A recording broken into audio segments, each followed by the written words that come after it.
Hello everyone, स्वागत है आप सभी का स्टडी राइज यूट्यूब चैनल पर। तो हम यूपीपीएससी पेपर 2 जो सीसेट का पेपर होता है उसके हम प्रीवियस ईयर के क्वेश्चन कर रहे थे। तो ये है आज की सेकंड वीडियो। जिसने फर्स्ट नहीं देखी है तो वो प्लेलिस्ट में जाकर देख सकते हैं। और जो आज हमने जो टॉपिक लिया है ये लिया है सामान्य मानसिक योग्यता यानी कि जनरल मेंटल एप्टीट्यूड, और इसके अलावा हिंदी के प्रश्न हैं और इंग्लिश के प्रश्न हैं। तो चलिए फिर आज की वीडियो स्टार्ट करते हैं। और जो लोग चैनल पर पहली बार आए हैं तो चैनल को ज़रूर सब्सक्राइब कर लें। तो चलिए फिर वीडियो स्टार्ट करते हैं। तो ये है सामान्य मानसिक योग्यता, जिसमें कि पहला क्वेश्चन दिया है, निम्नलिखित में से लुप्त अक्षर ज्ञात कीजिए, find the missing letter from the following. तो इसमें हमें बताना है कि इसमें लुप्त अक्षर कौन सा है। तो हम देखते हैं। देखिए इसमें एक सीरीज़ है। क्या है ये? बी से डी जा रहा है, डी से जी जा रहा है। ठीक है, तो इसमें कितने का अंतर आ रहा है? बी सी डी यानी कि +2 का अंतर है। ठीक है, और जब ये डी से जी जाएगा तो ये कितना हो रहा है? +3 का अंतर हो रहा है। ठीक है, इसी प्रकार अगर हम जी से जे की बात करते हैं तो ये कितना जा रहा है? तो ये जा रहा है +3। और फिर हम जे से एन की बात करते हैं तो ये कितना जा रहा है? +4 जा रहा है। तो इसी तरह यहाँ होगा, एन से आर जा रहा है तो कितना जा रहा है? तो ये जा रहा है +4, इसका +4 का अंतर है। जब आर से क्वेश्चन मार्क पे आएगा तो ये कितना हो जाएगा? +5 हो जाएगा। तो एन के बाद अगर हम +5 जोड़ेंगे तो क्या आ जाएगा? ये आ जाएगा डब्लू आ जाएगा। ठीक है, कितना आ जाएगा? डब्लू आ जाएगा। तो इसमें जो राइट आंसर है ये है ऑप्शन नंबर ए, इसमें राइट आंसर होगा।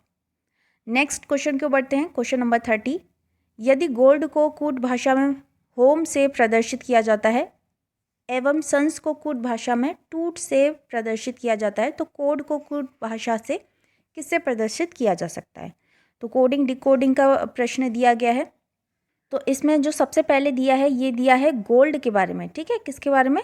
गोल्ड को हम क्या लिख रहे हैं कूट भाषा में? तो ये लिखा जा रहा है HOME, होम लिखा जा रहा है। ठीक है, तो ये कैसे हुआ? तो देखो जी से एच जा रहा है, कितना हो रहा है? +1 का इंक्रीज हो रहा है, GH है ना। और यहाँ पे ये सेम है तो +0। यहाँ पे L के बाद M आ रहा है तो +1। तो और यहाँ पे D के बाद E आ रहा है तो +1। तो सीक्वेंस क्या हो गया हमारा? +1 0 +1 और +1। ठीक है, तो ये जो सीक्वेंस है यही सीक्वेंस इसमें किस में लगेगा? कोड में लग जाएगा। तो अगर हम इसमें लगाएंगे तो देखो C के बाद क्या आ जाएगा? D आ जाएगा। और ये हमारा O का O आ जाएगा।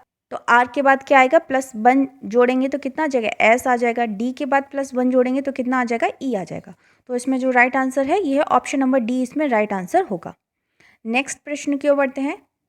31, यदि इतना का अर्थ इतना है तो संख्या इतना का अर्थ क्या होगा? तो कुछ नहीं, नॉर्मल है। तो देखो इसमें तो जो हमें दिया गया है, अगर हम सामने से नहीं कर पा रहे तो ये जो 1 2 3 इसके नीचे हम लिख लेंगे 1 2 3 4 5 6 7 8 जितना भी दिया गया है। तो अब हम इसमें से छांट लेंगे तो 6 किस नंबर पे आ रहा है? तो देखो 6 जो आ रहा है ये आ रहा है n नंबर पे, है ना। ये इसमें क्या है?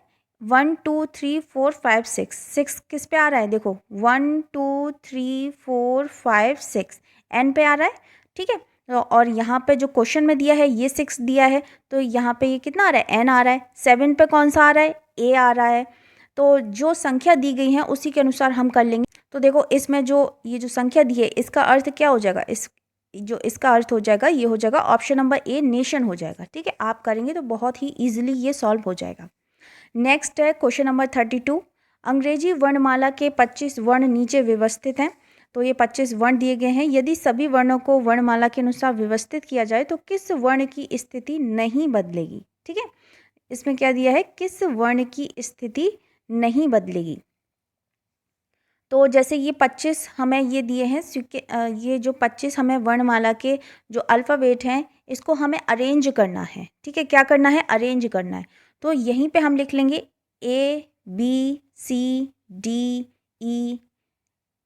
फिर P के नीचे लिख लेंगे FGHIJKLMNOPQRSTUVWXY। ठीक है, यहाँ पे क्या आ रहा है? Y आ रहा है। उसमें हमसे क्वेश्चन में क्या पूछा था?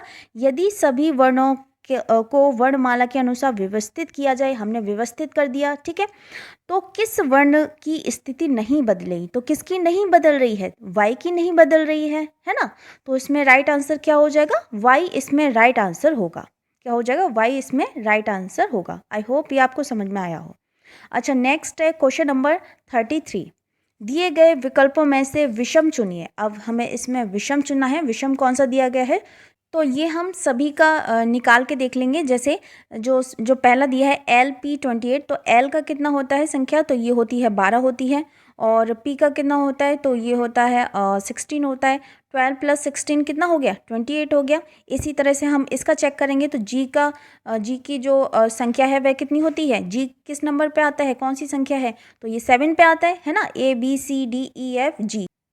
इसी तरह से हम जे की देख लेंगे तो जे कितने नंबर पे आता है, ये आता है 10 नंबर पे। तो 10 + 7 कितने हो गए, ये 17 हो गए। तो ये भी सही दिया है, ये भी सही दिया है। इसमें हमें चुनना है कि विषम कौन सा, इसमें जो विषम है वह कौन सा दिया गया है। सी का कितना होता है, सी का 3 होता है। ई का कितना होता है, 5 होता है। 5 + 3 कितना हो गया, ये हो गया 8। कितना हो गया, 8 हो गया। यहाँ क्या दिया है, 7 दिया है, ठीक है। तो यही इसका राइट आंसर होगा। और लास्ट वाले भी चेक कर लेते हैं। ए का होता है 1 और जेड का कितना होता है, 26 होता है। 26 + 1 कितना हो गया, 27 हो गया। तो इसमें जो विषम है, जो विषम संख्या दी है वह कौन सी दी है, ये है ऑप्शन नंबर सी, इसमें राइट आंसर होगा। नेक्स्ट क्वेश्चन क्यों बढ़ते हैं, क्वेश्चन नंबर 34। अब ये कथन और निष्कर्ष वाले हैं। कुछ चूहे बिल्लियां हैं, कुछ बिल्लियां कुत्ते हैं, कोई कुत्ता गाय नहीं है। अब इसमें हमें निष्कर्ष दिया गया है, ठीक है। तो इसको कैसे सॉल्व करते हैं, तो ये देख लेते हैं। तो सबसे पहले क्या दिया है, कुछ चूहे बिल्लियां हैं। क्या है, कुछ जो चूहे हैं वह क्या हैं, बिल्लियां हैं, ठीक है। दूसरा क्या दिया है, कुछ बिल्लियां कुत्ते हैं। कुछ बिल्लियां क्या हैं, कुत्ते हैं। फिर क्या दिया है, कोई कुत्ता गाय नहीं है। कोई कुत्ता है, कोई कुत्ता है वह क्या है, गाय नहीं है, ठीक है। तो यहाँ पे हमारा पहले में ये यहाँ पे चूहा था, यहाँ पे बिल्ली है, यहाँ पे कुत्ता है, ठीक है। और यहाँ पे क्या हो जाएगा, गाय हो जाएगा, क्योंकि कोई कुत्ता इसमें गाय नहीं है। तो अब देखते हैं इसमें निष्कर्ष क्या सही निकलता है। कोई गाय बिल्ली नहीं है, तो ये तो गलत है ना। कोई गाय बिल्ली नहीं है। कोई कुत्ता चूहा नहीं है, ये भी गलत है। कुछ बिल्लियाँ चूहे हैं, कुछ जो बिल्लियाँ दी गई हैं वह चूहे हैं, तो हाँ ये सही है, ठीक है। क्या है, कुछ बिल्लियाँ चूहे हैं, ये इसमें सही दिया गया है। तो इसमें देखो आंसर क्या होगा, केवल थर्ड वाला सही दिया गया है। आप इसको एक बार सॉल्व करेंगे, जब अच्छे से लिख के सॉल्व करेंगे, जैसे यहाँ पे ये बना लिए तो यहाँ चूहे लिख लिया, यहाँ बिल्ली लिख लिया, उस प्रकार से आपका सही आंसर निकल आएगा, ठीक है। तो इसमें जो राइट आंसर है ये है ऑप्शन नंबर फर्स्ट, इसमें राइट आंसर होगा। नेक्स्ट है क्वेश्चन नंबर 35। लुप्त संख्या ज्ञात कीजिए, फाइंड द मिसिंग नंबर। तो देखो इसमें मिसिंग नंबर हमें ज्ञात करना है। तो मैं इसका डायरेक्ट आंसर बता दे रही हूँ, क्योंकि वीडियो फिर बहुत लंबी हो जाएगी। आप ये आसानी से सॉल्व कर सकते हैं, कुछ नहीं इसमें मिसिंग नंबर इसको ज्ञात करना है। किस तरह से सीरीज़ बन रही है, किस तरह से इसमें आंसर निकल रहे हैं, तो वह हमें ज्ञात करने हैं, ठीक है। तो देखो इसमें जो राइट आंसर है ये है ऑप्शन नंबर ए, इसमें राइट आंसर होगा। नेक्स्ट क्वेश्चन क्यों बढ़ते हैं। नेक्स्ट है क्वेश्चन नंबर 36। 881 से तथा 27256 से उसी प्रकार संबंधित है जिस प्रकार 64 संबंधित है ना। कैसे है, जैसे ये दिया है 8 और 81, फिर क्या दिया है 27 और 256। अब हमें क्या फाइंड आउट करना है, जैसे ये संबंधित है उसी प्रकार 64 किससे संबंधित है, ठीक है। हमें ये फाइंड आउट करना है। तो देखो सबसे पहले यहाँ देखो ये 8 कैसे बन रहा है, तो देखो ये है 2 का क्यूब है, ये है 2 का क्यूब। और 81 ये देखो ये 3⁴ का है, ठीक है। और ये 27 है, ये 3 का क्यूब है। ऐसे ये 256 है, ये 4 का ये आ जाएगा ऊपर 4, ठीक है। उसी प्रकार 64 किसका है, तो ये 4 का क्यूब बन रहा है। और जो अब आएगा तो वो किसका बनेगा, 5 का बन जाएगा। तो जो 5 है उसको हमें 4 बार मल्टीप्लाई करना है। तो देखो इसमें जो राइट आंसर निकलेगा वह कितना निकलेगा, ऑप्शन नंबर डी इसमें राइट आंसर होगा। नेक्स्ट क्वेश्चन क्यों बढ़ते हैं, क्वेश्चन नंबर 37। राधिका अपने घर से दक्षिण की तरफ 50 मीटर चलती है, फिर बाएं मुड़कर 20 मीटर चलती है, उसके बाद उत्तर को मुड़कर 30 मीटर चलती है और वहां से अपने घर की तरफ जाती है। अब वह किस दिशा में चल रही है, ठीक है। तो ये दिशा वाला प्रश्न है, तो आप इसको इजीली सॉल्व कर लेंगे। तो देखो मैं इसमें राइट आंसर बता देती हूँ, ये हो जाएगा ऑप्शन नंबर सी, उत्तर पश्चिम दिशा में वो उसकी डायरेक्शन है, वो चल रही है। अच्छा नेक्स्ट क्वेश्चन क्यों बढ़ते हैं, क्वेश्चन नंबर 38। दिए गए लुप्त श्रृंखला के लिए निम्नलिखित विकल्पों में से लुप्त पद की पहचान कीजिए। तो इसमें लुप्त पद दिए गए हैं, तो ये भी अगर आप सॉल्व करेंगे तो आसानी से निकल जाएगा। ठीक है, तो इसमें मैं राइट आंसर बता देती हूँ, ये है ऑप्शन नंबर ए इसमें राइट आंसर होगा। नेक्स्ट क्वेश्चन की बढ़ते हैं, क्वेश्चन नंबर 39। वर्ण अनुक्रम YWTP डैश का 5वां वर्ड है। तो the 5th letter of the letter sequence, ये इतना दिया गया है। तो इसके बाद ये पूछ रहा है कि सीक्वेंस क्या आएगा इसके बाद, है ना, सीक्वेंस क्या आएगा। तो देखो इसमें जो राइट है ये है ऑप्शन नंबर ए इसमें राइट आंसर होगा। नेक्स्ट है क्वेश्चन नंबर 40। निम्नलिखित विकल्पों में से लुप्त संख्या ज्ञात कीजिए। तो हमें लुप्त संख्या ज्ञात करनी है। तो ये आप देख लेना किस तरह से इसमें बनाया गया है, किस तरह से इसमें सीरीज़ है, किस तरह से इसमें ये जो दिए गए हैं ये बनाए गए हैं। तो आप ये आसानी से निकाल सकते हैं। तो इसका देखो जो राइट आंसर है ये है ऑप्शन नंबर डी इसमें राइट आंसर होगा। ठीक है, क्या हो जाएगा, ऑप्शन नंबर डी इसमें राइट आंसर होगा। नेक्स्ट क्वेश्चन क्यों बढ़ते हैं। यदि ये i बराबर 18 दिया है, यदि i बराबर 18, m बराबर 26 और कम का इतना दिया गया है तो गो का मान क्या होगा। ठीक है, तो इसमें गो का मान क्या होगा। तो ये भी आप आसानी से कर सकते हैं। इसमें कुछ नहीं है, i बराबर कितना दिया है, 18 दिया है। कितना दिया है, 18 दिया है। तो 9 × 2 बराबर कितने होते हैं, 18 होते हैं। 9 दूनी 18, है ना। और ऐसे ही m बराबर किया दिया गया है 26 दिया गया है। तो 13 × 2 कितने हो जाएंगे, 26 हो जाएंगे। और इसी तरह हम c का निकाल लेंगे, o का निकाल लेंगे, m का निकाल लेंगे और e का निकाल लेंगे। तो c का कैसे हो जाएगा, 3 × 2 6 हो जाएगा। o का कितना हो जाएगा, 15 × 2 30 हो जाएगा। और m का कितना हो जाएगा, 13 × 2 26 हो जाएगा, है ना।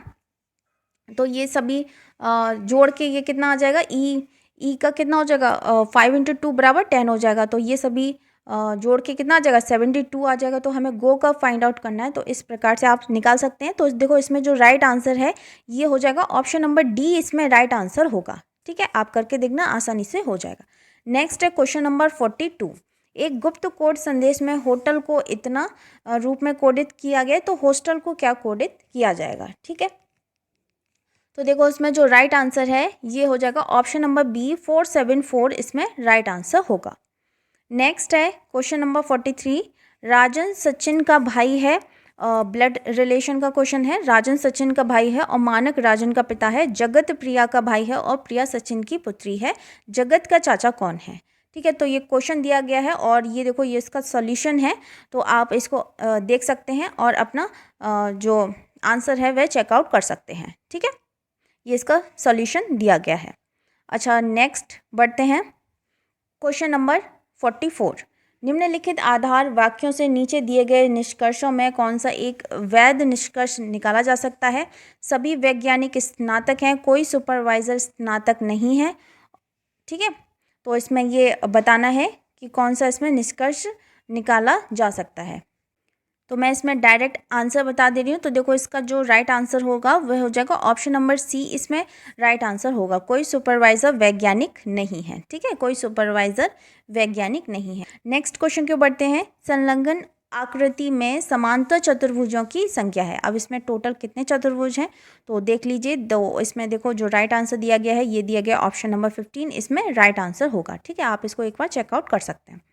नेक्स्ट है क्वेश्चन नंबर 46। यदि किसी नियम के अंतर्गत इतना परिवर्तित तथा इतना से इतना परिवर्तित किया जाता है तो 7614 परिवर्तित होगा। तो देखो इसका जो राइट आंसर है वह क्या हो जाएगा, ऑप्शन नंबर बी 6174 इसमें राइट आंसर होगा। नेक्स्ट क्वेश्चन क्यों बढ़ते हैं, क्वेश्चन नंबर 47।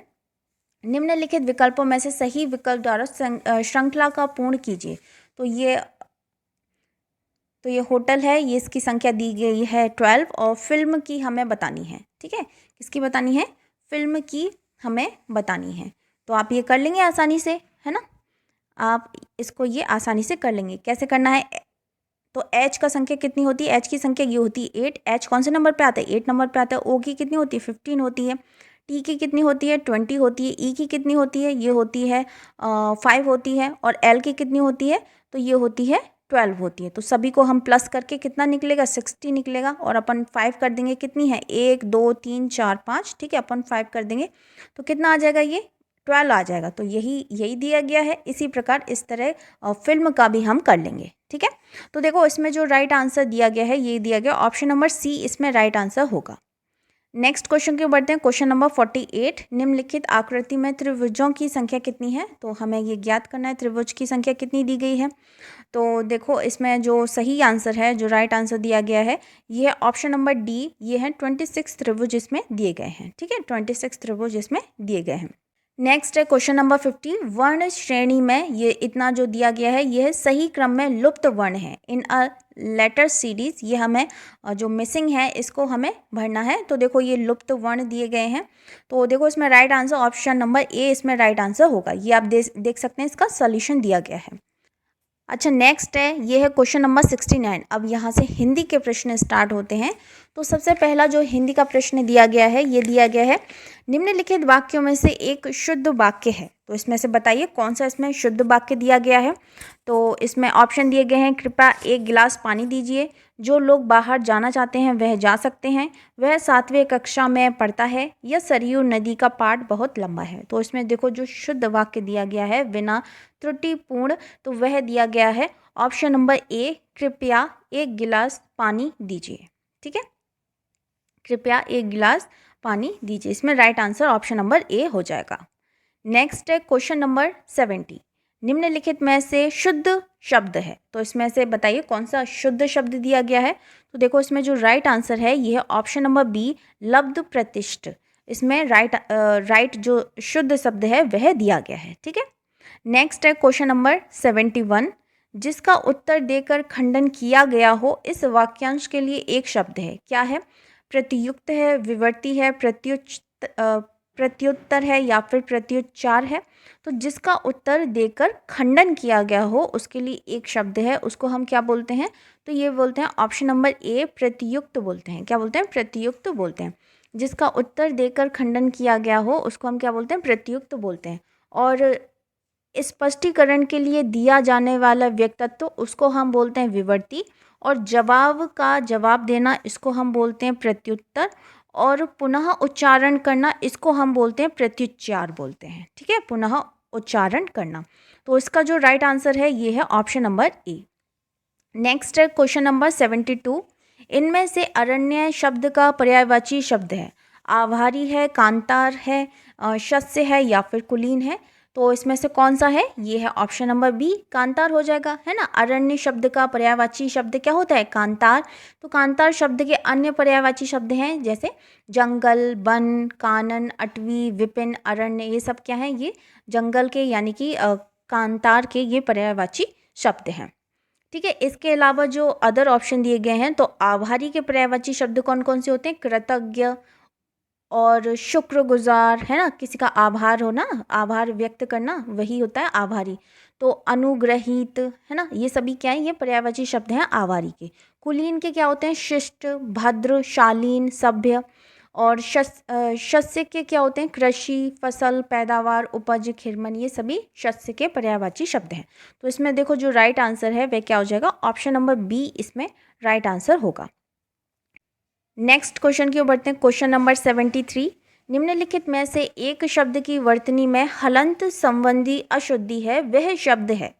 तो कौन सा है? श्रीयुत है, सम्राट है, श्रीमान है, या फिर परिषद है।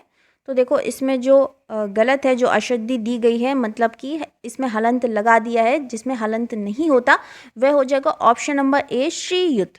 ठीक है, कौन सा है? श्रीयुत शब्द में हलंत संबंधी अशुद्धि है। अन्य विकल्प श्रीमान, परिषद, सम्राट शब्दों की वर्तनी शुद्ध दी गई है। तो इसका राइट आंसर ऑप्शन नंबर ए।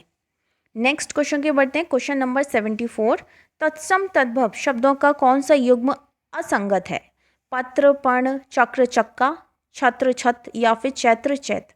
तो इसमें कौन सा है? तत्सम तद्भव शब्दों का कौन सा युग्म है जो कि असंगत है? ठीक है, जो कि ठीक नहीं मिलान है। तो ये हो जाएगा ऑप्शन नंबर ए, पत्र, पर्ण। तत्सम तद्भव का पत्र पर्ण युग्म असंगत है। पत्र का तद्भव रूप होता है पत्ता, ठीक है, और जबकि पर्ण का तद्भव रूप पन्ना या पान होता है। तो इसमें जो राइट आंसर है ये है ऑप्शन नंबर ए। नेक्स्ट है क्वेश्चन नंबर 75। अब 75 से लेकर 79 तक गद्यांश दिया गया है इसमें। ठीक है, छोटा सा गद्यांश है, तो इसको हम पढ़ लेते हैं फटाफट, फिर इसके बाद क्वेश्चन आंसर्स के सॉल्व करते हैं। तो हमारा जीवन पाखंड में बन गया है और हम इसके बिना रह नहीं सकते। अपने सार्वजनिक जीवन अथवा निजी जीवन में कहीं भी देखें, हम एक दूसरे को छलने की कला का खुलकर उपयोग करते हैं। इसके बावजूद यह विश्वास करते हैं कि हम ऐसा कुछ भी नहीं कर रहे हैं। हम इस प्रकार की भाषा का प्रयोग करते हैं जिसकी उस अवसर पर कोई आवश्यकता नहीं होती। हम किसी भी बात को यह जानते हुए कि वह सही अथवा सत्य नहीं है, लेकिन उसके प्रति निष्ठा या विश्वास इस तरह प्रकट करते हैं जैसे हमारे लिए वही एकमात्र सत्य है। हम सब इसलिए सरलता से कर लेते हैं क्योंकि आज पाखंड एवं दिखावा हमारे जीवन का एक अभिन्न अंग बन गया है। आज हम में से अधिकांश लोगों की स्थिति मुंह में कुछ और मन में कुछ और वाली बन गई है। ठीक है, तो ये एक छोटा सा गद्यांश दिया गया है। अब इसके प्रश्न है, तो प्रश्न में क्या दिया है, क्वेश्चन नंबर 75, मुंह में राम बगल में छुरी, इसका अर्थ इनमें से किस वाक्य से पता चलता है? मुंह में कुछ और मन में कुछ, है ना। तो देखो यही राइट आंसर हो जाएगा क्योंकि लास्ट लाइन में यही लिखा था। क्या क्या लिखा था कि आज हम में से अधिकांश लोगों की स्थिति क्या है, मुंह में कुछ और है और मन में कुछ और है ना। तो वही दिया गया है, मुंह में राम बगल में छुरी। तो इसमें जो सही आंसर है ये ऑप्शन नंबर फर्स्ट ही हो जाएगा, मुंह में कुछ और मन में कुछ और। नेक्स्ट है क्वेश्चन नंबर 76, गद्यांश का उपयुक्त शीर्षक है दिखावा, सार्वजनिक जीवन, पाखंड, आधुनिक जीवन का सत्य या फिर निष्ठा एवं विश्वास। तो गद्यांश का उपयुक्त शीर्षक क्या हो जाएगा? तो ये हो जाएगा ऑप्शन नंबर सी, पाखंड आधुनिक जीवन का सत्य हो जाएगा। ठीक है, नेक्स्ट है क्वेश्चन नंबर 77, छलने की कला का हम किस प्रकार उपयोग करते हैं? पूरी निष्ठा से, आवश्यकता अनुसार, खुलकर या फिर सरलता से। तो छलने की कला का उपयोग हम खुलकर करते हैं। क्या करते हैं? खुलकर करते हैं। नेक्स्ट है क्वेश्चन नंबर 78, हमने जीवन का अभिन्न अंग किसे बना लिया है? निष्ठा एवं विश्वास को, पाखंड और दिखावे को, भाषा को या फिर सरलता को। तो किसको बना लिया है? तो ये बना लिया ऑप्शन नंबर बी, पाखंड और दिखावे को, है ना। हमने जीवन का अभिन्न अंग पाखंड और दिखावे को बना लिया है। प्रस्तुत गद्यांश में छल, कपट, दिखावा और पाखंड के जीवन पर इसमें चर्चा की गई है, बात की गई है। नेक्स्ट है क्वेश्चन नंबर 79, यह जानते हुए कि बात गलत है, हम उसके प्रति निष्ठा क्यों प्रकट करते हैं? क्योंकि असत्य को सत्य में बदलना चाहते हैं, दूसरों को छलना चाहते हैं, हम दिखावा करना चाहते हैं, या फिर पाखंड और दिखावा हमारे जीवन का अभिन्न अंग बन गया है। तो 79 का राइट आंसर क्या हो जाएगा? तो गद्यांश अनुसार तो 79 का जो राइट आंसर है ये है ऑप्शन नंबर ए, यह जानते हुए कि बात गलत है, हम उसके प्रति निष्ठा क्यों प्रकट करते हैं? क्योंकि असत्य को सत्य में बदलना चाहते हैं। नेक्स्ट है क्वेश्चन नंबर 80, निम्नलिखित शब्दों में प्रेरणार्थक क्रिया है, लिखना, जीना, चलना, दिलवाना। तो इसमें से प्रेरणार्थक क्रिया कौन सी होती है? तो ये हो जाएगी ऑप्शन नंबर डी, इसमें राइट आंसर होगा दिलवाना। दिलवाना क्रिया प्रेरणार्थक क्रिया है। चलना, उड़ना, भागना ये सभी क्या हैं? ये मूल क्रिया मानी जाती हैं। जब कर्ता किसी कार्य को स्वयं न करके अगर वह किसी दूसरे को कार्य करने की प्रेरणा दे, उसको हम क्या बोलते हैं? प्रेरणार्थक क्रिया कहते हैं। ठीक है, तो इसमें जो राइट आंसर है ये है ऑप्शन नंबर बी। नेक्स्ट है क्वेश्चन नंबर 81, पश्चिमी हिंदी का विकास किस अपभ्रंश से हुआ है? शॉर्ट सैनी, ब्राछड़, पेशाची या फिर मागधी। तो पश्चिमी हिंदी का विकास किस अपभ्रंश से हुआ है? तो ये हुआ है ऑप्शन नंबर ए, शॉर्ट सैनी से हुआ है। शॉर्ट सैनी से हुआ है।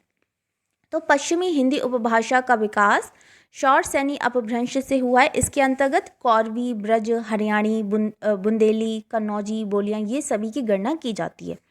और दक्षिणी पश्चिमी हिंदी की यह क्या है? उपभाषा की वह बोली है जो पश्चिमी क्षेत्र से बाहर मुंबई, चेन्नई और हैदराबाद के आसपास बोली जाती है। ठीक है, तो इसमें जो राइट आंसर है ये ऑप्शन नंबर ए इसमें राइट आंसर होगा। नेक्स्ट है क्वेश्चन नंबर 82, आदर्शिका का तद्भव शब्द है अदरक, आदर्श, आँच या फिर आरसी। तो आदर्शिका का तद्भव शब्द क्या है? तो ये है ऑप्शन नंबर डी, आरसी। ठीक है, ये इसका तत्सम शब्द दिया गया है आदर्शिका और तद्भव शब्द क्या है? आरसी हो जाएगा। इसमें राइट आंसर है ऑप्शन नंबर डी। नेक्स्ट है क्वेश्चन नंबर 83, निम्नलिखित में से अविकारी शब्द नहीं है, समुच्चय बोध, संबंध सूचक, क्रिया विशेषण या फिर सर्वनाम। तो निम्नलिखित में से अविकारी शब्द नहीं है, तो कौन सा नहीं है? ये हो जाएगा ऑप्शन नंबर डी, सर्वनाम नहीं है। सर्वनाम अविकारी शब्द नहीं है। जिन शब्दों का रूप, लिंग, वचन, पुरुष और कारक के अनुसार नहीं बदलता उन्हें क्या बोलते हैं हम? अविकारी या फिर अव्यय कहते हैं। तो इसका जो राइट आंसर है ये है ऑप्शन नंबर डी। नेक्स्ट है क्वेश्चन नंबर 84। अनेकार्थी शब्द पतंग का इनमें से एक अर्थ नहीं है। पक्षी, चंग, बादल या नाव। तो पतंग का इनमें से एक अर्थ नहीं है, तो वह कौन सा नहीं है? तो ये हो जाएगा ऑप्शन नंबर सी, बादल हो जाएगा। क्या हो जाएगा? ऑप्शन नंबर सी, बादल हो जाएगा। पतंग का इनमें से एक अर्थ नहीं है, तो वह है बादल। चंग, पक्षी, नाव तीनों पतंग के अनेकार्थक शब्द हैं। चंग का अर्थ होता है डफ के आकार का बड़ा बाजा या फिर डुगडुगी हम जिसको बोलते हैं वह होता है। पतंग के अन्य अनेकार्थी शब्द हैं जैसे सूर्य है, टिड्डी है, पतंगा है, गुड्डी है। और घन का अनेकार्थक शब्द कौन कौन से हैं? जैसे बादल, अधिक, घना, गणित का घन, पिंड, हथौड़ा, ये सभी क्या हैं? अनेकार्थक शब्द हैं। तो इसमें जो राइट आंसर है यह है ऑप्शन नंबर सी। नेक्स्ट है question number 85।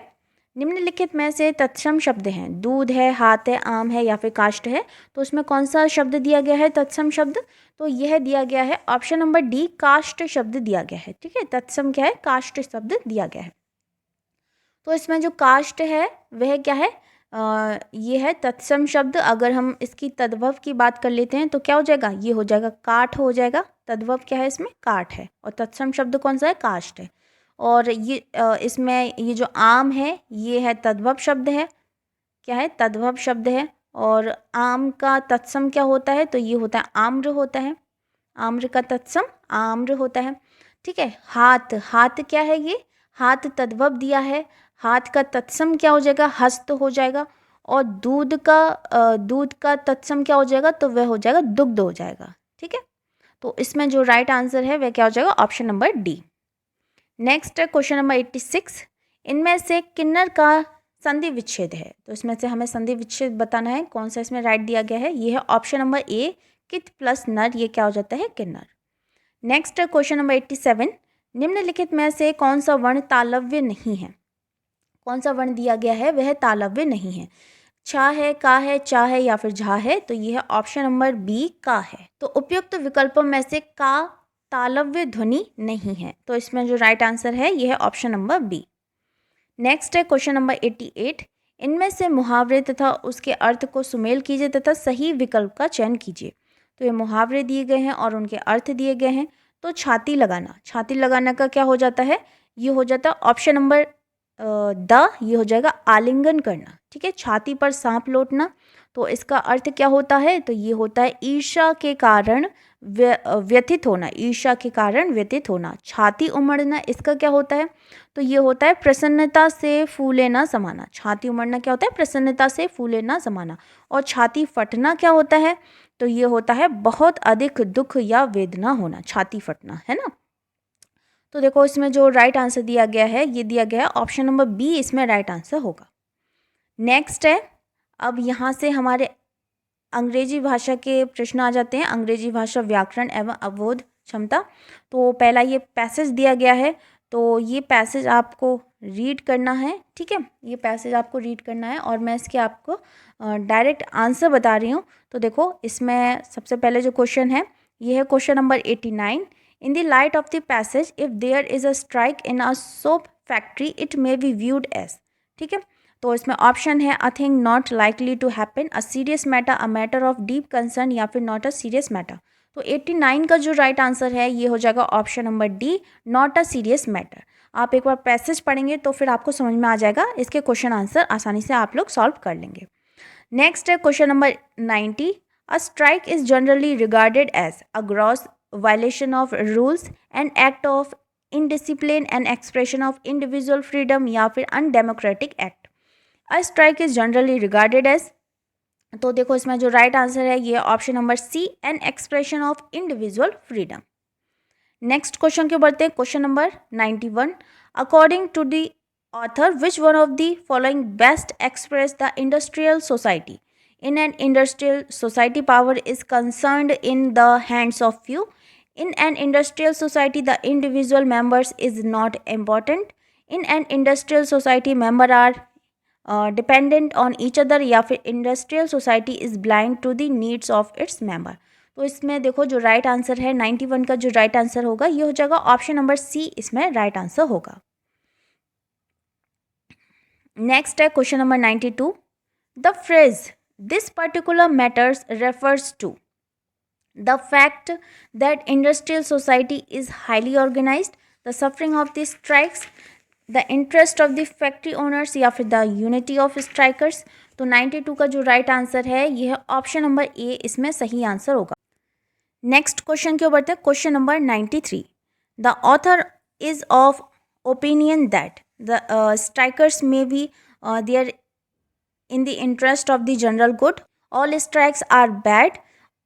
Strikes should always be encouraged.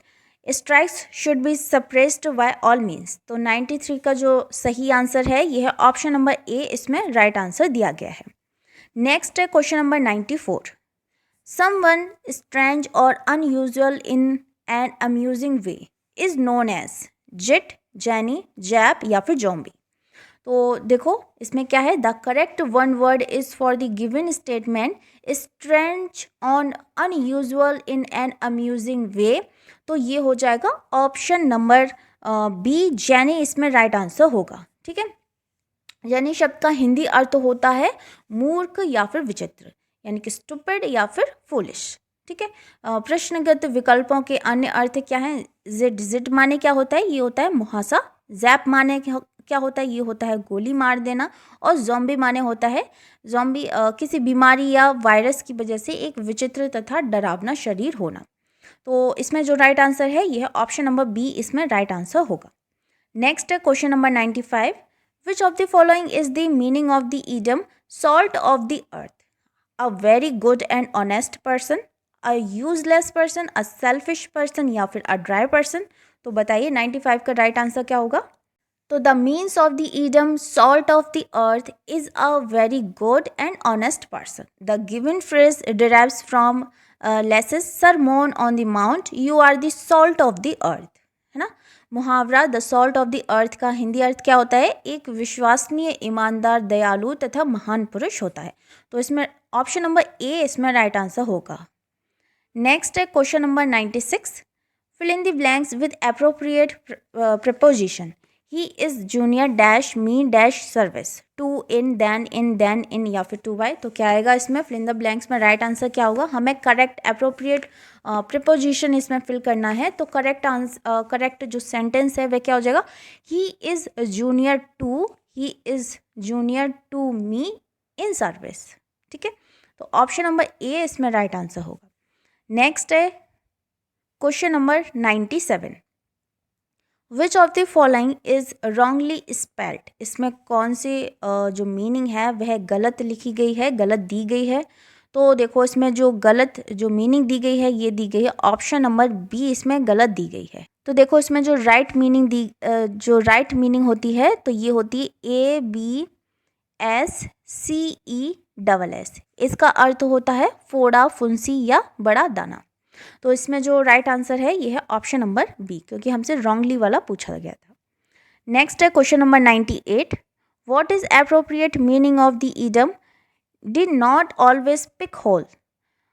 Find out the correct answer from the following option. Pick up a quarrel, keep quiet, criticize या फिर डिग होल्स. तो 98 का राइट आंसर क्या होगा. तो देखो ये होगा ऑप्शन नंबर सी होगा, criticise. The correct meaning of the given idioms do not always pick holes is to criticize. अर्थात किसी की आलोचना करना या फिर दोष निकालना. क्या होगा. किसी की आलोचना करना या फिर दोष निकालना. नेक्स्ट है question number 99. Fill in the blank in the following sentence with the appropriate conjunction. तो इसमें हमें कंजक्शन बताना है. इसमें क्या आएगा. She must weep dash she will die or because and what.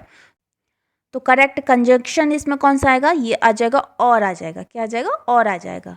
The complete sentence is she must weep और she will die. She must weep और शी विल डाई. तो इसमें ऑप्शन नंबर ए इसमें राइट आंसर होगा. Next है question number 100 और आज का लास्ट क्वेश्चन है. Point out the synonyms of dilapidated. तो वीक है, रिन्यूड है, ब्रोकन है या फिर लोवर्ड डाउन है. तो देखो इसका सिनोनिम्स हमें बताना है. तो इसका हो जाएगा रिन्यूड. किसका क्या हो जाएगा इसमें राइट आंसर? ये हो जाएगा ऑप्शन बी, इसमें राइट आंसर होगा। अच्छा, इसका मतलब क्या होता है? तो इसका मतलब होता है बर्बाद या फिर नष्ट हुआ या फिर टूटा फूटा, ठीक है। और इसका भी क्या होता है? टूटा फूटा होता है। यानी सिनोनिम्स बताना है, यानी कि समानार्थी शब्द बताना है ना, समानार्थी शब्द इसमें बताना है। तो इसका जो राइट आंसर है ये है ऑप्शन नंबर बी। तो फ्रेंड्स, ये थी आज की वीडियो अगर आपको पसंद आती है तो वीडियो को लाइक कमेंट शेयर जरूर करें। मिलते हैं फिर बहुत जल्द नेक्स्ट वीडियो में, तब तक के लिए थैंक यू सो मच।